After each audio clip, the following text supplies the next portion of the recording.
મિત્રો, chapter 1નું lecture 10 શરૂ કરી રહ્યા છીએ. આ લેક્ચરમાં ધોરણ 11નો એક પોઈન્ટ અને ધોરણ 12નો એક પોઈન્ટ ભણવાના છીએ. ધોરણ 11નો પોઈન્ટ છે બે વિધેયોની બૈજિક ક્રિયાઓ, એટલે કે બે વિધેયોનો સરવાળો, બે વિધેયની બાદબાકી, ગુણાકાર અને ભાગાકાર.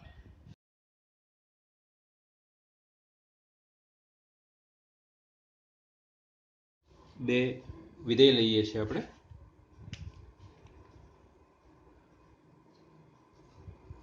f from a to r અને બીજું એક વિધેય લઉં છું g from a to r. આ બે વિધેયો છે f અને g. હવે એમનો સરવાળો મતલબ f વત્તા g, યાદ કરો આ બંનેનો સરવાળો f વત્તા g from a to r. અને એનું સૂત્ર શું હતું? તો કે f plus g of x બરાબર f of x plus g of x. બે વિધિની બાદબાકીમાં તો કે f minus g from a to r, એનું સૂત્ર શું થશે? f minus g of x બરાબર f of x minus g of x. પ્લસનું અને માઇનસનું ભેગું સૂત્ર લખ્યું છે અહીંયા. ઓકે, હવે લખીએ છીએ ગુણાકાર માટેનું. f into g, f into g from a to r, f into g of x બરાબર f of x into g of x. આ સૂત્ર છે એનું. અને છેલ્લી બૈજિક ક્રિયા એ ભાગાકાર માટેની બૈજિક ક્રિયા છે. જરા યાદ કરો, f ભાગ્યા g એટલે f ભાગ્યા g ક્યાંથી ક્યાં? તો a માઇનસ x જ્યાં g of x બરાબર 0 થી r. અહીંયા શું કર્યું છે આપણે કે f ભાગ્યા g એનો જે પ્રદેશ છે એ પ્રદેશમાં જો જરા g નો શૂન્યનો ગણ નથી, એમાંથી આપણે આ બાદ કર્યું છે. આ શું છે? તો g ના શૂન્યનો ગણ, મતલબ g ને જે x 0 બનાવે છે એવા x આમાંથી દૂર કર્યા છે, મતલબ એવા x નો ગણ છે જે એમાંથી બાદ કર્યા છે. આ શું છે? g ના શૂન્યનો ગણ છે. g of x બરાબર 0 થાય ને એવા x નો ગણ છે. એટલે એવા x એટલે કોણ? g ના શૂન્યનો ગણ, એટલે એ ના શૂન્યનો ગણ બાદ કર્યો છે. g છેદમાં છે એટલા માટે. અને સૂત્ર શું છે એ જરા યાદ કરી લઈએ આપણે કે f ભાગ્યા g of x, f ભાગ્યા g of x બરાબર f of x ભાગ્યા g of x. અને છેદમાં અહીંયા g of x છે, પણ એ આપણને વાંધો નથી, કારણ કે એવા તો આપણે એમાંથી x બાદ કરી દીધા છે જે g of x ને 0 બનાવે છે. આનો એક પ્રદેશ જરા ધ્યાનમાં લેવાનો છે આપણે. આ એની બૈજિક ક્રિયાઓ થઈ. સાથે સાથે એક ઉદાહરણ પણ લઈ લઈએ આનું, એટલે તમને વધારે યાદ થઈ જાય. ચલો ઉદાહરણ લઉં છું અહીંયા.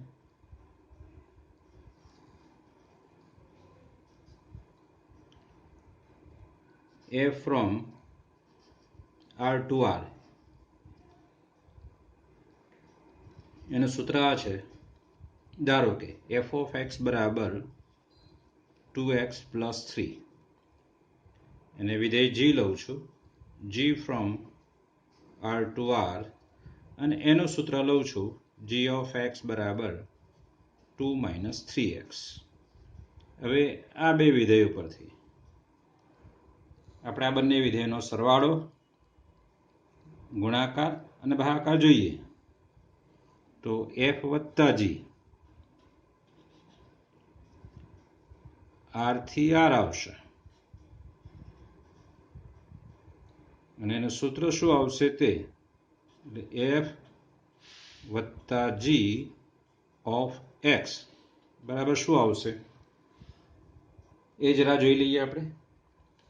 એના સૂત્ર માટે હું અલગથી આનું સૂત્ર મેળવું તો f વત્તા g ઓફ x બરાબર f ઓફ x વત્તા g ઓફ x છે અને f ઓફ x બરાબર શું છે મારી પાસે અહીંયા 2x પ્લસ 3 છે અને g ઓફ x બરાબર શું છે 2 માઇનસ 3x છે એટલે શું મળશે મને 3 ને 2 5 2x માઇનસ 3x એટલે માઇનસ x છે એટલે અહીંયા મને f વત્તા g ઓફ x આ વિધેયનું નવું વિધેય મળ્યું છે એનું સૂત્ર મળશે 5 માઇનસ x આ પ્રકારે છે. ચલો બીજી વાત કરીએ g ઇન્ટુ x ની તો f ઇન્ટુ g ની તો f ઇન્ટુ g ક્યાંથી ક્યાં આવશે r થી r આવશે અને એનું સૂત્ર શું બનશે તો f into g of x બરાબર અહીંયા લઈએ આપણે તો ગુણાકારનું સૂત્ર શું બનશે તે તો f into g of x એટલે શું f of x into g of x. f of x બરાબર કેટલા છે તો આ રહ્યું સૂત્ર 2x પ્લસ 3 અને g ઓફ x બરાબર શું છે તો 2 માઇનસ 3x છે એટલે હવે આનો ગુણાકાર 2 દુ 4x માઇનસ 3 દુ 6x સ્ક્વેર વત્તા 3 દુ 6 અને માઇનસ 3 તરીને 9x એટલે શું આવશે આપણી પાસે તો માઇનસ 6x સ્ક્વેર 9 માંથી 4 જાય એટલે માઇનસ 5x અને વત્તા 6 એટલે f ઇન્ટુ g એનું સૂત્ર બનશે minus 6x square minus 5x plus 6 આ એનું સૂત્ર બનશે. સમજાઈ ગયું? ઓકે. હવે f ભાગ્યા g લઈએ છે. f ભાગ્યા g માં શું આવશે તે એ પણ સરળ જ છે એટલું કે f ભાગ્યા g ફ્રોમ ક્યાંથી ક્યાં આવશે તો f ભાગ્યા g from r to r આવશે અને સૂત્ર શું આવશે તે જરા તો f ભાગ્યા g ઓફ x બરાબર ડાયરેક્ટ લખી દઈએ છીએ. અહીંયા શું આવશે ઉપર f ઓફ x અને નીચે g of x. f of x બરાબર શું છે અહીંયા તો કે 2x પ્લસ 3 છે અને છેદમાં g ઓફ x બરાબર શું છે 2 માઇનસ 3x અને આનું કંઈ સાદુરૂપ છે જ નહીં બીજું કશું બસ આ રહ્યું જ છે એટલે બસ આ પૂરું છે. બે વિધેયો એની બેઝિક ક્રિયાઓ સરવાળો ગુણાકાર ભાગાકાર અને બાદબાકી પણ બાદબાકીમાં માઇનસ આવશે અહીંયા માઇનસ આવશે તો સૂત્ર બદલાશે હે ને એની બાદબાકી થશે આપણી પાસે તમે કરી શકશો. ચાલો લખી દઉં છું f માઇનસ g તો ક્યાંથી ક્યાં આવશે r થી r એનું સૂત્ર આવશે f minus g of x બરાબર આ જે સરવાળો છે એના બદલે શું આવશે અહીંયા બાદબાકી એટલે અહીંયા માઇનસ તો અહીંયા પણ માઇનસ ને અહીંયા પ્લસ થશે એટલે 3 ને 2 5x એટલે અહીંયા આવશે 5x અને માઇનસ 5x માઇનસ 5 આવશે એટલે સૂત્ર આવશે આનું 5x માઇનસ 5. સમજાઈ ગયું? ઓકે. તમને એક મનમાં પ્રશ્ન થતો હશે કે અહીંયા સાહેબે આર લીધો છે. આ એક વસ્તુ જરા સ્પષ્ટ કરી દઈએ જે આપણી પાસે જૂની ચોપડીમાં હતું એ હું તમને સ્પષ્ટ કરી દઉં છું કે f from a to r હોય અને g from b to r હોય આવા બે વિધેય હોય f from a to r અને g from b to r તો પછી આપણે આના સરવાળા બાદબાકીમાં શું મતલબ બંનેના પ્રદેશ ભિન્ન છે હા, સહપ્રદેશ આપણે આર જ લેવાનો છે, એ નક્કી છે. મતલબ સહપ્રદેશો સરખા જ લેવાના છે. અહીંયા પ્રદેશની વાત કરી. પ્રદેશ ભિન્ન હોય તો શું કરવાનું છે? તો કે એફ પ્લસ જી કે પછી માઇનસ જી હોય તો એનો પ્રદેશ આપણે એ છેદ બી થી આર લેવાનો છે. જો એફ ગુણ્યા જી હોય તો એનો પ્રદેશ પણ આપણે એ છેદ બી થી આર લેવાનો છે. મતલબ એ અને બી જે હોય એનો છેદગણ એ આનો પ્રદેશ થશે, એફ વત્તા જીનો કે એફ માઇનસ જીનો કે એફ ગુણ્યા જીનો. અને એફ ભાગ્યા જી હોય તો એના પ્રદેશમાં શું લેશું? એ છેદ બી તો ખરો જ, પરંતુ એમાંથી આપણે જીના શૂન્યનો ગણ બાદ કરવાનો છે, થી આર. અને સૂત્ર તો બહાર તમને ખબર છે, જે પ્રકારે લખ્યું છે એ પ્રકારે. પણ એફ ભાગ્યા જીના પ્રદેશમાં એ છેદ બી તો આવશે જ, પણ એમાંથી એક્સ બાદ કરવાના. કયા એક્સ? જે જીને શૂન્ય બનાવે છે તે. એટલે અહીંયા જો સમાન હોય તો સીધો આર છેદ આર એટલે આર જ આવે ને. એ છેદ એ તો શું આવશે? એ જ આવશે અહીંયા પ્રદેશ. પણ જ્યારે એ અને બી અલગ અલગ, બંનેના વિધેય એફનો પ્રદેશ એ અને વિધેય જીનો પ્રદેશ બી, બંનેના પ્રદેશ અલગ અલગ હોય તો આપણે બંનેનો છેદ એ બાકીના વિધેયનો પ્રદેશ લેવાનો છે આપણે. એટલે કે એની બૈજિક ક્રિયાઓ કરીએ, સરવાળો, બાદબાકી, ગુણાકાર કે ભાગાકાર, ત્યાં આપણે એ છેદ બી લેવાનો છે. સમજાઈ ગયું? ઓકે. હવે આપણે ધોરણ 12નો નવો પોઈન્ટ જોઈએ છે, બે વિધેયનું સંયોજન. બે વિધેયનું સંયોજન.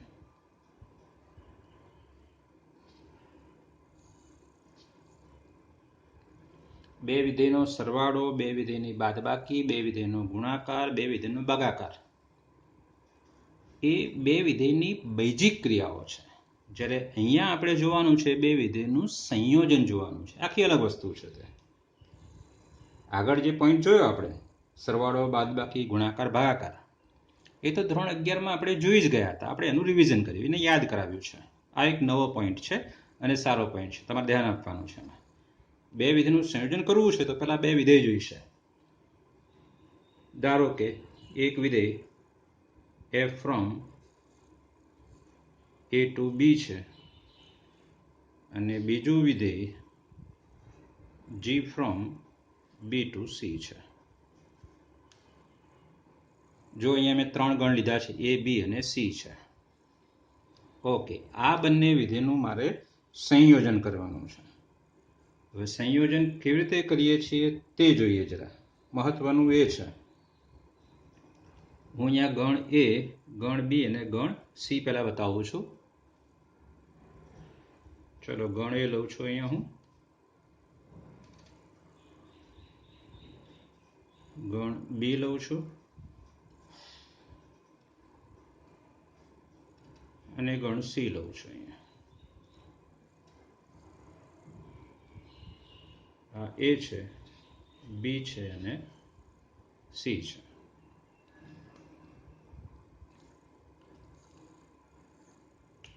ધારો કે ગણ એમાં એક ઘટક એક્સ છે. ગણ એ એફનો પ્રદેશ છે, તો વિધેય એફ એ શું કરશે? એક્સનું અહીંયા પ્રતિબિંબ આપશે. વિધેય એફ જે છે એ એક્સનું અહીંયા પ્રતિબિંબ આપશે. પ્રતિબિંબ ક્યાં આપશે? બીમાં.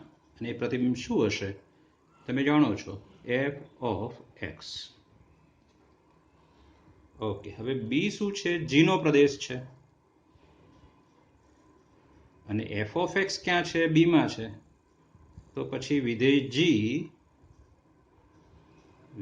જી એ એફ ઓફ એક્સનું પ્રતિબિંબ આપશે. ને ક્યાં આપશે? સીમાં, કારણ કે એનો સહપ્રદેશ સી છે. ઓકે, વિધેય જીની અંતર્ગત એફ ઓફ એક્સનું પ્રતિબિંબ શું? તમે જાણો છો, જી ઓફ એફ ઓફ એક્સ છે જ, આપણને ખબર. ધારો કે આમાં વાય છે, એફ ઓફ એક્સના બદલે વાય મૂકીએ તો જીને અંતર્ગત વાયનું પ્રતિબિંબ શું થાય? G of Y. વાયના બદલે એફ ઓફ એક્સ છે એટલે આ રીતે લખાય, G of F of X. G of વાયના બદલે G of F of X. એટલે એક્સનું પ્રતિબિંબ એફ ઓફ એક્સ અને એફ ઓફ એક્સનું પ્રતિબિંબ G of F of X. પણ આ બે વિધેયનો અહીંયા ઉપયોગ થયો છે. મારે સીધું એક્સનું પ્રતિબિંબ G of F of x જોઈએ છે. આમ લેવું સીધું ડાયરેક્ટ જ.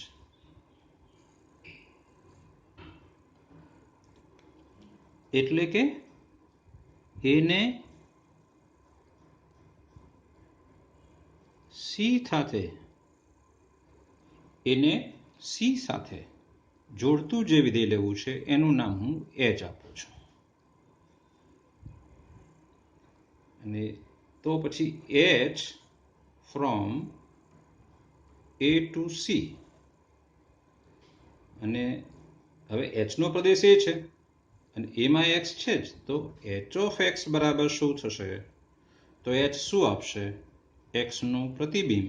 અને એ તો આપણે નક્કી કર્યું છે કે એક્સનું પ્રતિબિંબ આપણે આ લેવું છે. તો બરાબર અહીંયા શું આવશે? જી ઓફ એફ ઓફ એક્સ. અહીંયા એચ શું કરે છે? તો એક્સને જી ઓફ એફ ઓફ એક્સ સાથે જોડે છે. આ નવું વિધેય એચ લીધું આપણે એથી સીનું. એ શું કરે છે? તો એક્સને જી ઓફ એફ ઓફ એક્સ સાથે જોડે છે. અને આ જે ક્રિયા કરી છે આપણે એ બે વિધેયનું સંયોજન કર્યું છે એવું કહેવાય છે. આ છે બે વિધેયનું સંયોજિત વિધેય. એચ એ એફ અને જીનું સંયોજિત વિધેય. કારણ કે એમાં જી અને એફ આપવાનું છે, એનો બેનો ઉપયોગ થવાનો છે, એટલે એ એનું સંયોજિત વિધેય છે. હવે અહીંયા ત્રીજું વિધેય એચ, નવો સંકેત લખવો ના પડે એટલા માટે, અને ખબર પડે કે ભાઈ આ એફ અને જીનું સંયોજન છે, તો આપણે એફ અને જીનો જ ઉપયોગ આમાં કરવાનો છે સંકેતમાં. તો એચના બદલે હું અહીંયા એફ અને જીનો સંકેતનો ઉપયોગ કરું છું. એક જરા જુઓ, સૂત્રમાં જી ઓફ એફ ઓફ એક્સ છે, એટલે બહારની બાજુ જી છે ને, તો હું અહીંયા એચના બદલે હવે અહીંયા G O F from A to C, એચના બદલે જી ઓ એફ એવું નામ આપું છું ઓફ એક્સ. આ એચના બદલે જી ઓ એફ લખ્યું છે મેં. એક્સ બરાબર G of F of x. આ નવું ત્રીજું વિધેય ધારવું ન પડે, માત્ર એફ અને જીનો જ ઉપયોગ થાય. એટલે હવે એચના બદલે એક નવો સંકેત આપ્યો. સંકેત શું આપ્યો? જી ઓ એફ. એટલે માટે આ જે નવું વિધેય મળ્યું જી ઓ એફ ફ્રોમ એ થી સી, અને એનું સૂત્ર, એને બે વિધેય એફ અને જીનું સંયોજન કહેવાય છે. જો જરા અહીંથી આમ જઈએ તો પહેલા એફ અને પછી જી આવે છે, પણ પ્રતિબિંબમાં લખીએ છીએ તો જી અને પછી એફ ઓફ એક્સ. કારણ કે એક્સ સાથે કોણ જોડાય છે? એફ ઓફ એક્સ જોડાય ને. એટલે એક્સની જગ્યાએ એફ ઓફ એક્સ હોવો જોઈએ, અને પછી એફની ઉપર જી છે. એટલે અહીંથી આમ જઈએ તો પહેલા એફ અને પછી જી આવે છે, પરંતુ જ્યારે અહીંથી આમ જઈએ છે તો એ વિધેય લખાય છે જી સર્કલ એફ, જી ઓ એફ. ક્યારેક એને સર્કલ પણ બોલાય છે, વચ્ચે ઓ છે ને એને સર્કલ પણ બોલાય છે. અહીંયા G O F from A to C, G O F of X બરાબર G of F of X. એટલે આ રીતે એફ અને જીનું સંયોજન એટલે વિધેય એ થી સીનું વિધેય, અને જેનું સૂત્ર જી ઓફ એફ ઓફ એક્સ છે. આ તો સંકેત માત્ર છે. મૂળ આ છે કે ભાઈ ક્યાંથી ક્યાંનું વિધેય છે? તો એ થી સીનું વિધેય છે, અને એનું સૂત્ર શું છે? તો જી ઓફ એફ ઓફ એક્સ છે. આ એના માટેનો સંકેત લીધો જી ઓ એફ. એ પ્રકારે નક્કી થયું કે ભાઈ આ રીતે સંકેત લેવો, તો આપણે એ પ્રકાર લઈએ જેથી સરળતા રહેશે. હું ગણ એ બરાબર લઉં છું 1 2 3. ગણ બી બરાબર લઉં છું 1 2 3 4 5. અને ગણ સી લઉં છું, સી બરાબર 2 3 4 5 6 7 8. ઓકે, બે વિધેય લઉં છું. ઉદાહરણ, બે વિધેય લઉં છું. એક એફ ફ્રોમ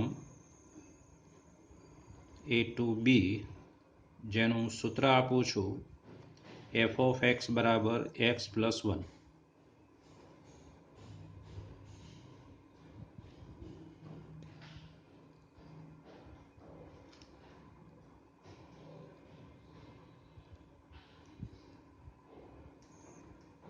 બીજું વિધેય લઉં છું જી ફ્રોમ બી ટુ સી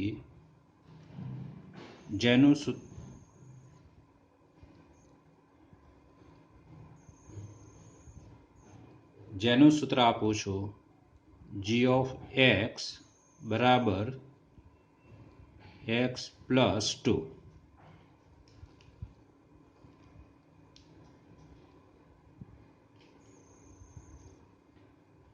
હવે આ બેનું સંયોજન કરું છું તો સંયોજિત વિધેય કયું આવશે?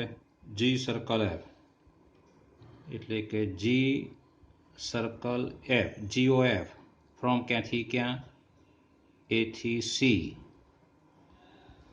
અને સૂત્ર શું છે તે હવે? તો જી ઓ એફ ઓફ એક્સ બરાબર G of F of x.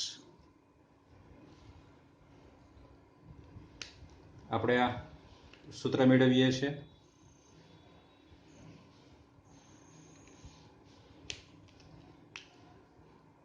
એ સૂત્ર છે જી ઓફ એફ ઓફ એક્સ એટલે એક્સ પ્લસ 1 છે અહીંયા. બરાબર જોજો. હવે એફ ઓફ એક્સ બરાબર એક્સ પ્લસ 1 એટલે બરાબર જી ઓફ, અહીંયા હું સરળતા માટે એમ મૂકું છું. કોની જગ્યાએ મૂક્યો એમ? મેં એક્સ પ્લસ 1ની જગ્યાએ. આ એક્સ પ્લસ 1 છે એની જગ્યાએ મેં એમ મૂક્યો છે. ઓકે. ને જી ઓફ એમ, આ સૂત્ર જી ઓફ એક્સ બરાબર એક્સ પ્લસ 2, તો જી ઓફ એમનું સૂત્ર શું? તો કે એમ પ્લસ 2. ઓકે, એમ પાછો મૂકી દઉં છું એટલે એમ બરાબર શું છે? તો કે એક્સ પ્લસ 1, એમની જગ્યાએ એક્સ પ્લસ 1 છે અને વત્તા 2, એટલે કે મને મળશે અહીંયા એક્સ વત્તા 3. એટલે આપેલા બે વિધેય એફ અને જી ના સંયોજનથી મને કયું વિધેય મળ્યું? તો કે G O F from A to C. એનું સૂત્ર શું મળ્યું? તો કે G O F of X બરાબર એક્સ પ્લસ 3. આ રીતે મળશે.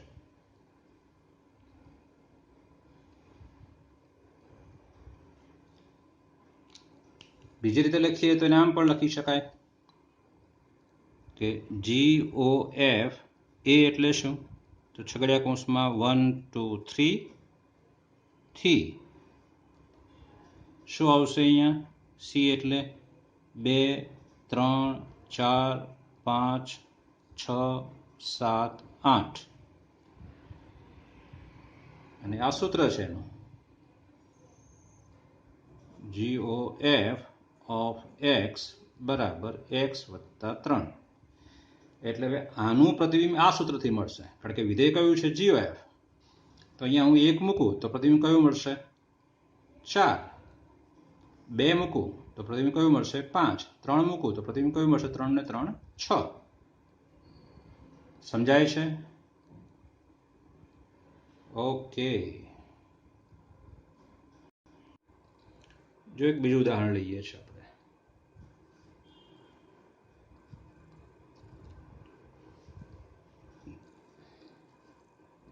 એફ ફ્રોમ અહીંયા 1 2 3,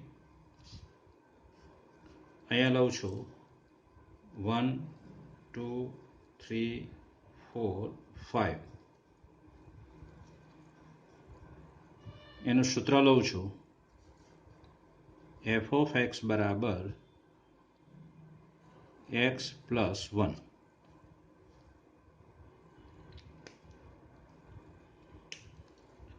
એક બીજું વિધેય લઈએ છીએ, જી વિધેય.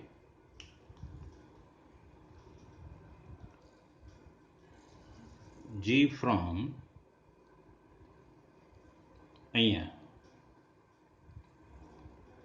2 3 4 5 8 અને 9 થી અહીંયા n.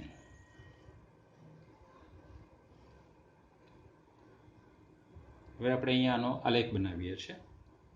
જોવો જરા.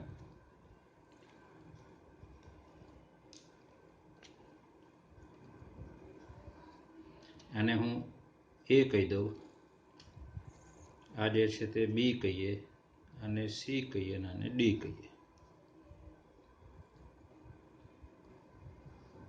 ચલો અહીંયા A બતાવું છું પહેલા. એમાં છે 1 2 3.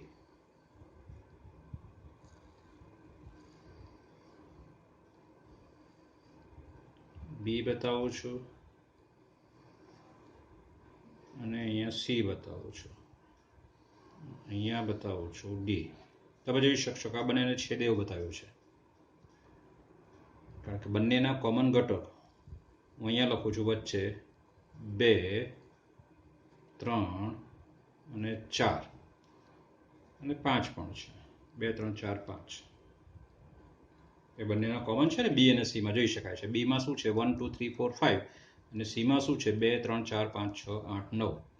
એટલે 5 અહીંયા 8 અહીંયા 9 અને અહીંયા શું આવશે B માં આપણી પાસે 1 પણ છે, અને આ B છે આપણું, આ ગણ B છે. B માં જો 1 2 3 4 5 આ ગણ B છે અને આ C છે. ઓકે, સૂત્ર કયું છે f of x plus 1. તો f ને અંતર્ગત 1 ક્યાં જોડાશે 2 સાથે, 2 ક્યાં જોડાશે 3 સાથે, 3 ક્યાં જોડાશે 4 સાથે. ઓકે, D તો આખો n છે, એટલે કે 1 2 3 4 5 6 7 8 9 એ પ્રકારે. ઓકે, હવે અહીંથી આ વિધેય કયું છે G છે. તો 2 ક્યાં જોડાશે, સૂત્ર શું છે G નું સૂત્ર આપણે લખ્યું જ નથી, લખી નાખીએ. ચલો, G of x બરાબર x plus 2 લઉં છું. તો 2 ક્યાં જોડાશે 4 સાથે. G નો પ્રદેશ C છે ને, એટલે 2 જોડાશે ત્યાં. 3 ક્યાં જોડાશે 5 સાથે, 4 6 સાથે, 5 7 સાથે, પછી હજુ 8 પણ જોડાશે, 9 પણ જોડાશે.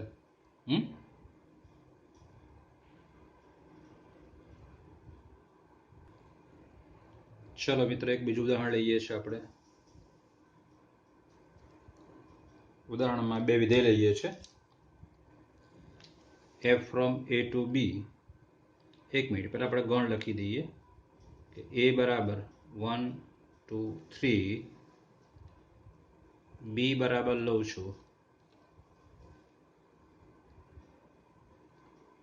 1 2 3 4 5, c બરાબર લઉં છું 2 3 4 6 8 અને D બરાબર લઉં છું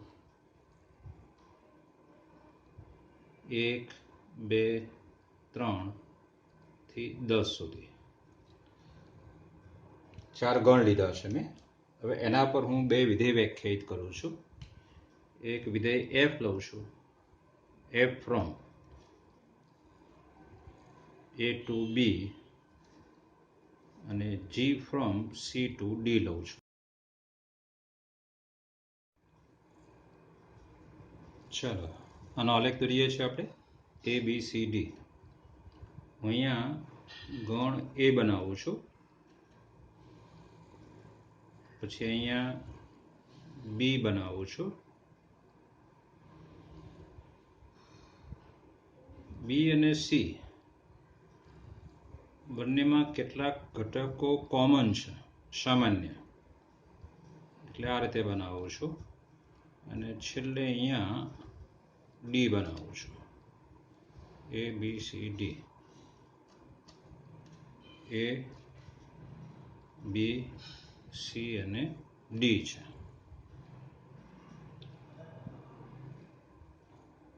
ચલો એમાં કોણ કોણ છે? 1 2 અને 3 છે. બી માં કોણ છે? 1 2 3 4 અને 5 છે. બરાબર જુઓ છો. ઓકે, સી માં કોણ છે? 2 3 4 6 અને 8 છે. હવે ડી માં 1 2 3 4 5 6 7 8 9 અને 10 છે. ઓકે, એ થી બી નું વિધેય એફ છે અને સી થી ડી નું વિધેય જી છે. આપણે શું કરી રહ્યા છીએ? બે વિધેયનું સંયોજન કરી રહ્યા છીએ. ધારો કે એફ ઓફ એક્સ બરાબર એક્સ પ્લસ 1 છે અને જી ઓફ એક્સ બરાબર એક્સ પ્લસ 2 છે. સરળ સૂત્ર લીધા છે, આપણને થોડું સમજાવણ વધારે પડે એટલે એને લખવામાં મને તકલીફ ના પડે એટલા માટે, બીજું કંઈ નથી. ઓકે, ચલો એફની સાપેક્ષ એકનું પ્રતિબિંબ, એફની સાપેક્ષ એકનું પ્રતિબિંબ એટલે એફ ઓફ 1, એફ ઓફ 1 અને એફ ઓફ 1 એટલે શું થાય? 1 + 1 એટલે 2. એટલે એક કોની સાથે જોડાશે? 2 સાથે જોડાશે. ચલો 2 ક્યાં જોડાશે? 3 સાથે. અને 3 ક્યાં જોડાશે? 4 સાથે. બરાબર છે. 3 નું પ્રતિબિંબ 4. સૂત્ર જ આવું છે ને, એફ ઓફ એક્સ બરાબર એક્સ પ્લસ 1. ઓકે, હવે વિધેય જી, જી નો પ્રદેશ કોણ છે? સી. અને સીમાં ઘટક આ રહ્યા છે, 5 ઘટકો છે 2 3 4 6 અને 8. આપણે બધાને જોડવાના છે. ઓકે, પહેલા 6 ને જોડીએ. કોને અંતર્ગત? જી ને અંતર્ગત. તો જી નું સૂત્ર શું છે? જી એટલે જી નું સૂત્ર જી ઓફ એક્સ બરાબર એક્સ પ્લસ 2 છે. જીના પ્રદેશના બધા ઘટક જોડાવા જોઈએ પાછા, એ મહત્વનું છે. વિધેય તો જ બને ને, યાદ કરો જરા. જીનો પ્રત્યેક ઘટક અહીંયા જોડાવો જોઈએ. જીના દરેક ઘટકનું પ્રતિબિંબ આપણને મળવું જોઈએ. 6 નું પ્રતિબિંબ શું થાય? G of 6. એટલે જી ઓફ 6 એટલે 6 ને 2 8. એટલે 6 ક્યાં જોડાશે? 8 સાથે. ચલો 6 8 સાથે. 2 4 સાથે. 2 નું પ્રતિબિંબ G2 G2 એટલે 4, G2 એટલે 2 મૂકો એટલે 2 ને 4. 3 નું પ્રતિબિંબ G ની અંતર્ગત 5, 4 નું પ્રતિબિંબ G ની અંતર્ગત 6 અને 8 નું પ્રતિબિંબ G ની અંતર્ગત કેટલું છે? 10. ઓકે, આપણું વિધેય અહીંથી આ લેવાનું છે. આ વિધેય એટલે કયું વિધેય? બરાબર છે, GOF લેવાનું છે. હવે GOF નો પ્રદેશ શું બનશે? તો GOF નો પ્રદેશ એ બનશે ને એથી ક્યાં લેવાનો છે? આપણે ડી તરફ. સૂત્ર શું બનશે? તો કે GOF ઓફ એક્સ બરાબર G of F of x. આ એનું સૂત્ર બનશે. ચલો અહીંયા GOF ઓફ એક્સ બરાબર G of F of x છે. એટલે બરાબર G of F of X એટલે શું? તો કે એક્સ પ્લસ 1 છે ઇઝ ઇક્વલ ટુ. હવે જીનું સૂત્ર આપણી પાસે આવું છે કે જી ઓફ એક્સ બરાબર એક્સ પ્લસ 2. પણ અહીંયા જીની અંદર એક્સ નથી, એક્સ પ્લસ 1 છે. એટલે કે એક્સની જગ્યાએ, જીની અંદર એક્સની જગ્યાએ એક્સ પ્લસ 1 છે, તો એના સૂત્રમાં પણ એક્સની જગ્યાએ શું મૂકવાનો? એક્સ પ્લસ 1 મૂકવાનો અહીંયા. એટલે અહીંયા એક્સ પ્લસ 1 પ્લસ પાછળ શું છે? 2 છે. જીનું સૂત્ર મૂકવાનું ને આપણે એક્સ પ્લસ 2. એટલે બરાબર શું આવશે? એક્સ વત્તા 3. એટલે અહીંયા જે સૂત્ર મળ્યું આપણને એ શું મળ્યું કે જી ઓકે અહીંયા લખું છું એટલે અહીંયા વિધેય કયું મળ્યું તો GOF from A to D જ્યાં GOF ઓફ x બરાબર x વત્તા 3 આ સૂત્ર આપણને મળ્યું છે. ઓકે વાસ્તવમાં એમાં ઘટક કયા કયા છે એ બરાબર છે શું આપણી પાસે 1 2 અને 3 છે. તો એ અંતર્ગત હવે આ પ્રતિબિંબ આ સૂત્ર જોઈએ છે આપણે તો સાચું મળે છે ખોટું. તો GOF અંતર્ગત 1 નું પ્રતિબિંબ શું GOF અંતર્ગત 2 નું પ્રતિબિંબ શું અને GOF અંતર્ગત 3 નું પ્રતિબિંબ શું મળે છે તે. તો આ સૂત્ર x વત્તા 3 એટલે 1 ની જગ્યાએ મૂકો 1 વત્તા 3 એટલે કેટલા આવશે 4 અહીંયા 2 મૂકો 3 ને 2 5 3 મૂકો એટલે 6 એટલે GOF ની અંતર્ગત 1 નું પ્રતિબિંબ 4 2 નું પ્રતિબિંબ 5 અને 3 નું પ્રતિબિંબ 6 છે. અહીંયા જુઓ જો 1 ક્યાં જોડાયો છે 4 સાથે બરાબર છે 2 ક્યાં જોડાયો છે 5 સાથે 2 પણ 5 અને 3 ક્યાં જોડાયો છે 6 સાથે બરાબર છે એકદમ બરાબર છે. મતલબ આ જે આપણે આગળના દાખલામાં આ બી અને સાથે આ પણ બી સમાન લીધા છે સમાન ન હોય તો પણ ચાલે હા પણ શરત શું છે મહત્વનું એ છે આ ક્ષેત્રખંડ રચાય છે ને અહીંયા તો એ શરત છે કે ભાઈ એફનો જે વિસ્તાર એફનો વિસ્તાર એટલે કોણ 2 3 4 રેન્જ ઓફ એફ. અહીંયા આપણી પાસે એફનો વિસ્તાર શું છે તે જરા તો અહીંયા રેન્જ ઓફ એફ બરાબર શું છે કે રેન્જ ઓફ એફ બરાબર 2 3 અને 4 છે. એ જો વિસ્તાર ગણ સી માં હોય સી એટલે કોણ જી નો પ્રદેશ એ સબસેટ ઓફ ડોમેન ઓફ જી હોય તો તમે જી સર્કલ એફ બનાવી શકો મેળવી શકો તો જ મળે. એટલે range of f subset of domain of જી હોય તો જી સર્કલ એફ મળે નહીં તો મળે નહીં. યાદ રાખવાનું છે આપણે કે જી સર્કલ એફ GOF ક્યારે મળશે કે જ્યારે એફનો વિસ્તાર એ જીના પ્રદેશમાં હોય તો જ નહીં તો સંયોજન શક્ય નથી. સમજાઈ ગયું હું કહું છું એમાં ઓકે. હવે આપણે સ્વાધ્યાય જઈશું.